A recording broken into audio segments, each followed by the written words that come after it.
Welcome, fellow travellers, to my corner of the internet, where you don't even need to know how to read. I'll be doing all the reading for you. You'll just have to be able to listen as we go on an adventure together back through the classic horror stories that bring out the worst in us. If you do get nightmares from this, don't tell your parents. I don't want the hate mail. You are the one brave enough to follow me on this adventure, so let's begin.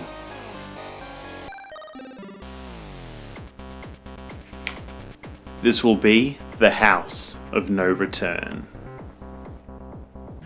We were afraid to go too close to the house, so we stayed down at the street, staring up at it, staring across the bare sloping front yard. No grass would grow in that yard. The trees, gnarled and bent, were all dead. Not even weeds sprouted in the dry, cracked dirt. At the top of the sloping yard, the house seemed to stare back at us. The two upstairs windows gaped like two unblinking black eyes. The house was wide and solid looking, built of bricks. Many years ago, the bricks had been painted white, but now the paint was faded and peeling, with spots of red brick showing through like bloodstains. The house shutters were all cracked. Several had fallen off. The beams of the front porch tilted dangerously. A strong wind could blow the porch over. No one lived there. The house had been empty for years and years. No one could live there because the house was haunted. Everyone in town said it was. Everyone knew the legend of the house. If you spent the night inside it, you would never come out. That's why we brought kids there. That's why we dared them to go inside. You couldn't join our danger club unless you stayed inside the house by yourself for an hour. Staring up at the house, bathed in a haze of pale moonlight, I shivered. I zipped up my windbreaker to my chin and crossed my arms over my chest. "How long has he been in there, Robbie?" Nathan asked me. Laurie and I both raised our wrists to check our watches. "Only about 10 minutes, I told Nathan. 50 minutes to go, Laurie said. "Think he'll make it?" "Doug is pretty brave," I said thoughtfully, watching the moon disappear behind a cloud. "He might last another 5 minutes. I said, grinning. Laurie and Nathan both snickered. The three of us felt safe down here by the street. Poor Doug probably didn't feel too safe right now. He was shut inside the dark house, trying to stay there an hour so he could join our club. I turned and saw a light rolling silently over the street coming towards us. A white, ghostly light. My breath caught in my throat. "It's a car," I realised as it got closer. A car with only one headlight. The first car we've seen on this street all night. The beam from the headlight washed over my two friends and me, forcing us to shield our eyes. As it passed, we turned back to the house and heard a shrill scream. A wail of terror. "Here he comes!" cried Nathan. Sure enough, Doug burst through the front porch door. He stumbled off the crumbling porch and came tearing across the dead bare yard. His hands waved wildly in front of him. His head was tilted back and his mouth was frozen open in one long, high shriek of fright. Doug, what did you see?" I called. "Did you really see a ghost?" Something touched my face," he wailed. He ran right past Nathan, Laurie and me, screaming his head off. "Probably only a spider web," I murmured. "Robbie, we've got to stop him," Laurie cried. "Doug, hey Doug!" We called his name and chased after him, our sneakers slapping loudly on the pavement, waving his arms frantically and screaming, leaning into the wind. Doug kept on running.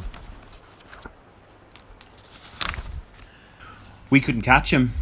"He'll run home," I said breathlessly. I stopped over and leaned, pressing my hands against my knees, trying to catch my breath. Up ahead, we could still hear poor Doug's frightened wail. "Guess he doesn't join the club," I said, still breathing hard. "So what do we do now?" Nathan asked, glancing back up at the house. "I guess we find another victim," I replied. Chris Wakely seemed like a perfect victim. His family had moved to town last summer, and Chris started in my 6th grade class in September. Chris had pale blue eyes and very short white blonde hair. He was kinda shy, but he did seem like a really nice guy. One day after school, I saw Chris walking home and I hurried to catch up with him. It was a windy October day. All around us, red and yellow leaves were falling from the trees. It looked like it was raining leaves. I said hi to Chris and started telling him about our club. I asked if he'd like to join. It's only for brave people, I explained. In order to join, you have to spend an hour at night inside the house on Willow Hill. At that point, Chris stopped walking and turned to me, squinting at me with those pale blue eyes. "Isn't that house supposed to be haunted?" he asked. I laughed. "You don't believe in ghosts, do you?" He didn't smile. His expression turned serious. The light seemed to fade in his eyes. "I'm not very brave," he said softly. We started to walk again. Our sneakers crunched on the leaves strewn over the sidewalk. "We'd really like you to join the club," I told him. "You're brave enough to spend 1 hour in an empty house, aren't you?" He shrugged and lowered his eyes. I don't think so," he stammered. "I've always been afraid of monsters and things," he admitted. "I believe there was a monster living under my bed until I was 8. I laughed, but his expression remained very solemn. He was not kidding. "When I go to a scary movie," Chris continued, "I have to duck under the seat when the scary parts come on." Laurie and Nathan came running up to us. "Are you going to do it?" Nathan asked Chris. "Are you going to join the club?" Chris shoved his hands deep into his jeans pockets. "Did you guys really spend an hour in the house too?" he asked. I shook my head. We don't have to. We started the club so we don't have to go in the house. We already know we like danger. New members, though, they have to prove themselves. Chris chewed thoughtfully on his lower lip. We turned the corner and kept on walking. The house was up the hill at the end of the block. We stopped in front of it and stared down across the bare front yard. "See, it doesn't look scary at all in the daytime," I said. Chris swallowed hard. "Needs a paint job," he muttered. "And how come all the trees died?" "No one takes care of them," Nathan said. "So, how about it, Chris?" I urged. "We really need new members." "Yeah," Laurie agreed. "A club isn't much fun with only 3 kids in it." Chris had his eyes on the house. He kept his hands jammed deep in his pockets. I thought I saw him shiver, but it might have been the wind rustling his jacket. "Will you come in with me?" he asked. "No way," I replied, shaking my head. "We can't," Laurie told him. "The idea of the club is to show how brave you are." "We won't come in," Nathan said, "but we'll wait at the front for you." "Come on, Chris," I urged. "Do it. It'll be fun. It's almost Halloween. Get in the spirit." He swallowed a couple of times, staring up at the house, then he shook his head. "I really don't want to," he murmured in a low voice. So low I could barely hear him. Guess I'm kind of a scaredy cat. I started to plead with him, but I could see he was really embarrassed, so I didn't say any more. Chris waved goodbye and hurried off towards his house. Laurie, Nathan and I watched him until he disappeared around the corner. "Now what?" Nathan asked. "We held a club meeting at my house 2 nights later. It was a pretty boring meeting. None of us could think of another cool kid to join our club, and we couldn't think of anything fun to do." "Halloween is this Saturday," I moaned. "We should be able to think of something scary to do."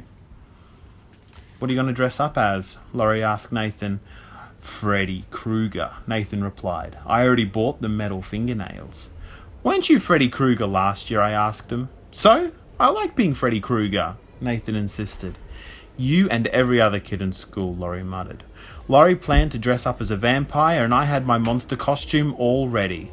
"We need more club members," Laurie said, sighing. "You can't have a club with just 3 people in it." "Chris would be perfect," I replied, "if only he wasn't such a scaredy cat." "You know," Nathan started, rubbing his chin thoughtfully, "it would be really good for Chris to get over his fears." "Huh? What do you mean?" I asked. "I mean, we could help Chris out here," Nathan replied, smiling. "We could help him be brave."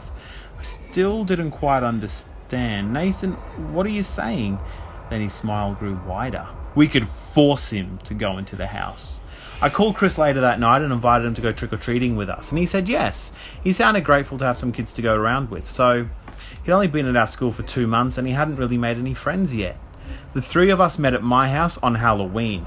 Nathan clicked his long metal fingernails and kept cackling and grinning like Freddy Krueger. I was a pretty cool monster, with eyeballs on springs popping from my purple head. Laurie kept talking in a weird vampire's voice. "Where's Chris?" Nathan asked, looking around. "Is he meeting us here?" "Yeah, where is he?" Laurie demanded.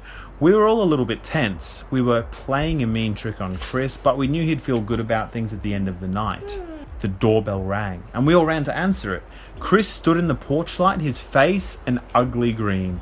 He raised both hands to show them to us, and they were covered in green too. "What are you supposed to be, a pea pod?" I joked. Chris looked pretty hurt. "No, I'm a corpse." "Very scary," I said. I handed out trick-or-treat bags. "Let's get going." I led the way down the driveway and up the street. We stopped at several houses and collected candy. It was a cool, windy night with a tiny sliver of a moon. Gusts of wind kept fluttering our costumes and making our trick-or-treat bags fly up. We were approaching the house on Willow Hill. I had a heavy feeling in my stomach. My hands suddenly felt ice cold. I hope Chris can stay in the house for a full hour, I thought. He's such a nice guy. I'd really like him to be in the club. Such a nice guy, and we were about to do such a mean thing to him. But he'll get over it, I told myself, and he'll be glad we made him test his bravery. Their eerie house came into view. I saw Chris glance at it, then quickly turn to cross the street. He did not want to go near it, especially on Halloween night. But Nathan and I grabbed him by the arms. Chris cried out in surprise, "Hey, let go, what are you guys doing?" Chris struggled to pull free, but Nathan and I were much bigger than him and stronger. Laurie led the way over the bare dirt yard, up the sloping hill to the dark, silent house.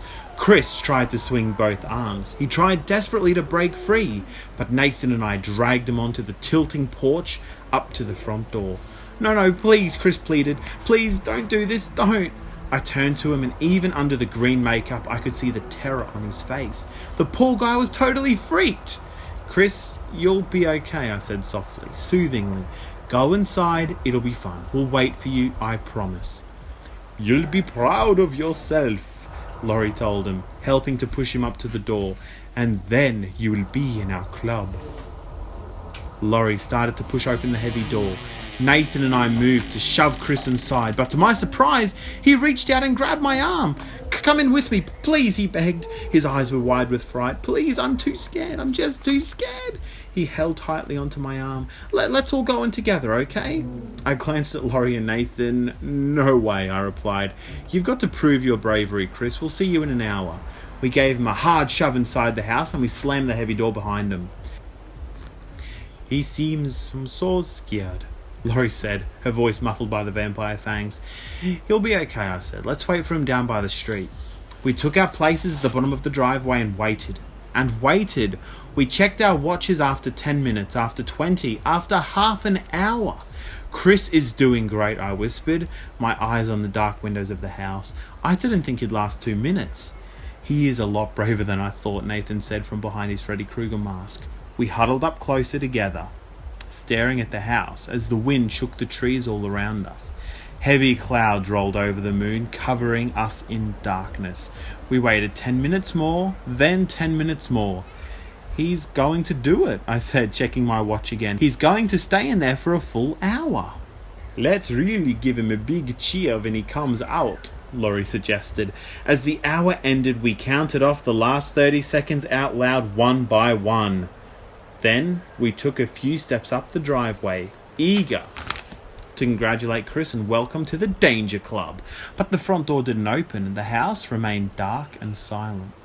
10 more minutes passed. "I think he's just showing off," I said. No one else laughed. We kept our eyes raised to the house. 10 more minutes, then 10 more. "Where is he?" I cried shrilly. "Something is wrong," Laurie said, taking the plastic vampire fangs out of her mouth. "Something is wrong, Robbie. Chris should be out of there by now." Nathan was agreeing in a trembling voice. I felt a chill run down my back. All of my muscles were tightening up in dread. I knew my friends were right. Something bad had happened inside that house. Something very bad. "We have to go in there," Laurie urged. "We have to find Chris. We have to get him out." All three of us exchanged frightened glances. We did not want to walk up that driveway. We didn't want to go inside that dark house, but we didn't have a choice. "Maybe we should wait a few more minutes," I suggested, trying to stop my legs from shaking. "Maybe he doesn't have a watch. Maybe he's—" "Come on, Robbie."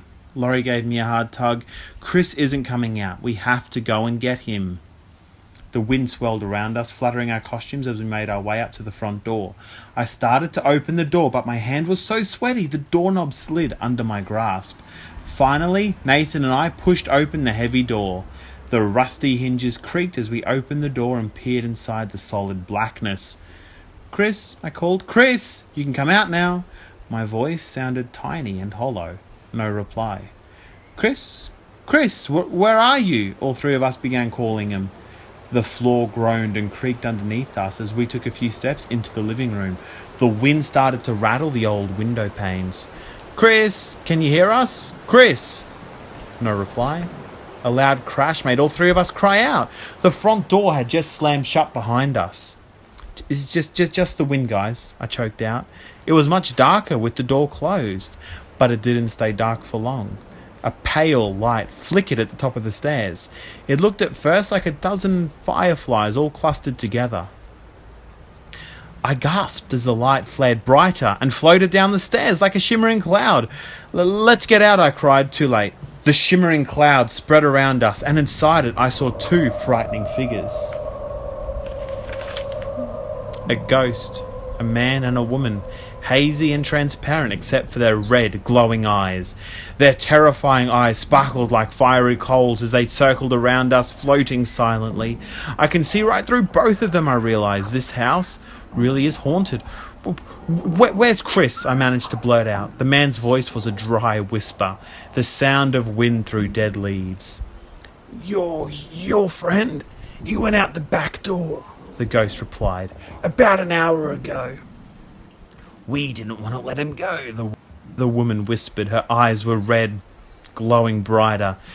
"But he made a bargain with us." She snickered in a dry, dead laugh. "He promised that if we let him go, 3 kids would come in to take his place." "And here you are," said the ghost man, flashing an ugly, toothless smile. "Here you are. Don't look so frightened, kids," the ghost rasped, floating closer.